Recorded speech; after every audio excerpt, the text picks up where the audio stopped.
Nous avons entamé des réformes il n'y a pas longtemps au niveau du Conseil supérieur de la magistrature.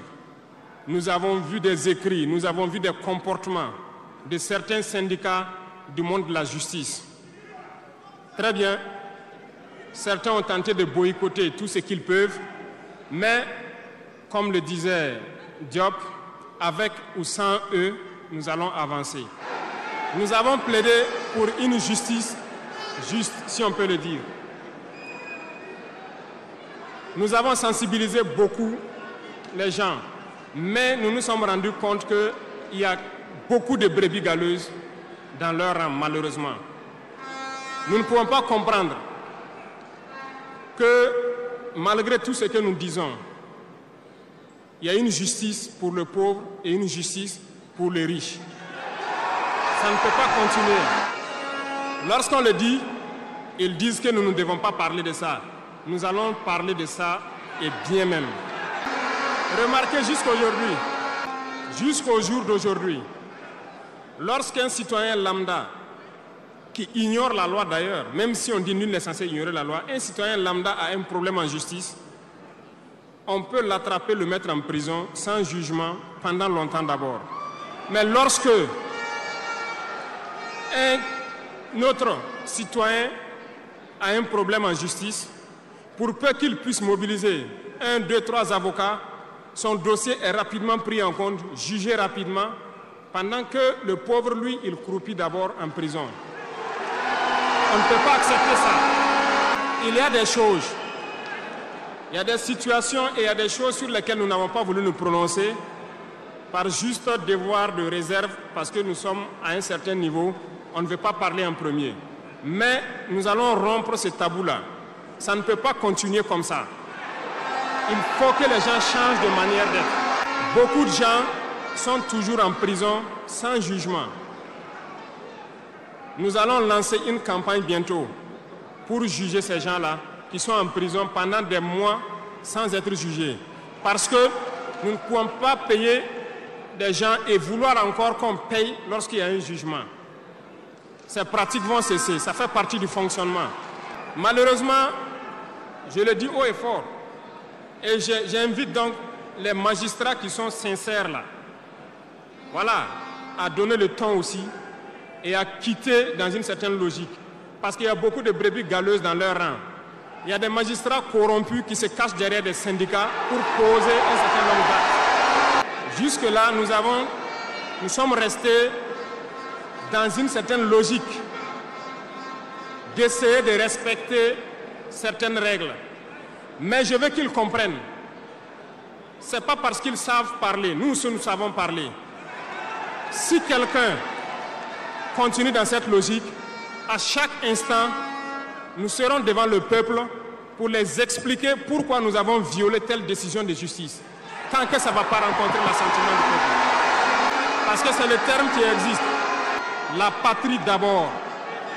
La patrie avant tout. Si une mauvaise décision est prise, soi-disant pour protéger certains individus qui nuisent à la patrie, nous allons nous opposer.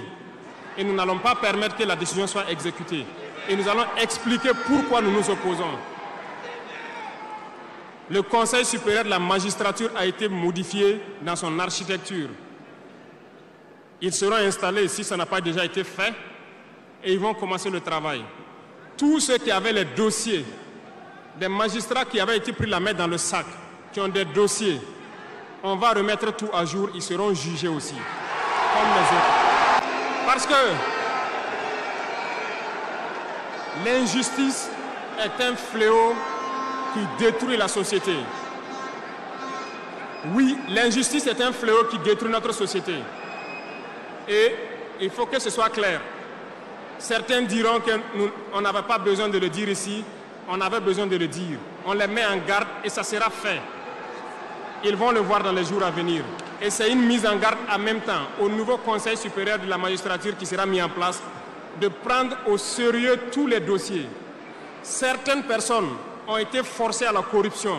Certains opérateurs économiques ont été escroqués, forcés à la corruption par certains membres de la justice. On a ouvert pour qu'ils puissent venir dénoncer ces individus-là. Ils vont être jugés également. Nous voulons une autre forme de justice.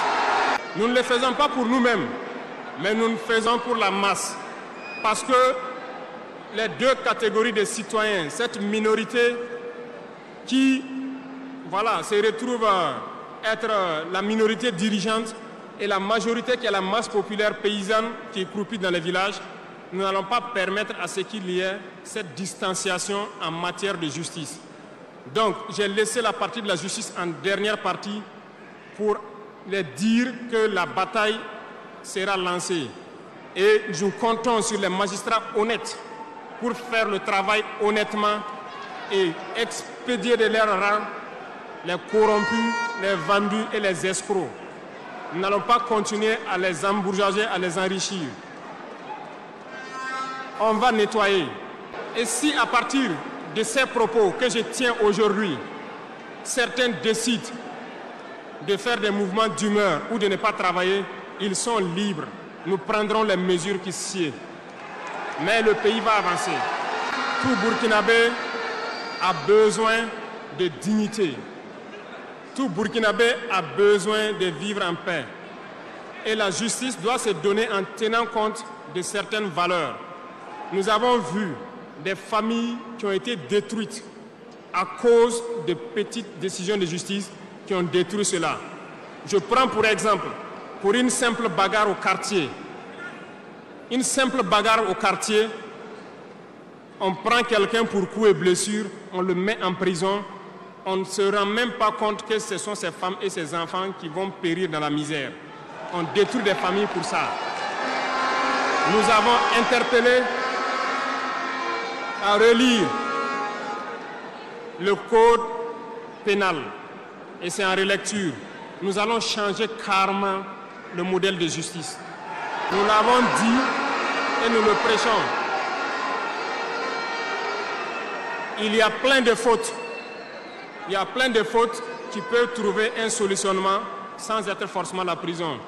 Et je peux vous promettre que dans ces 5 ans, nous allons faire en sorte pour diminuer de manière drastique le nombre de prisons et augmenter le nombre de travailleurs dans nos plaines, parce que nous allons récupérer nos plaines.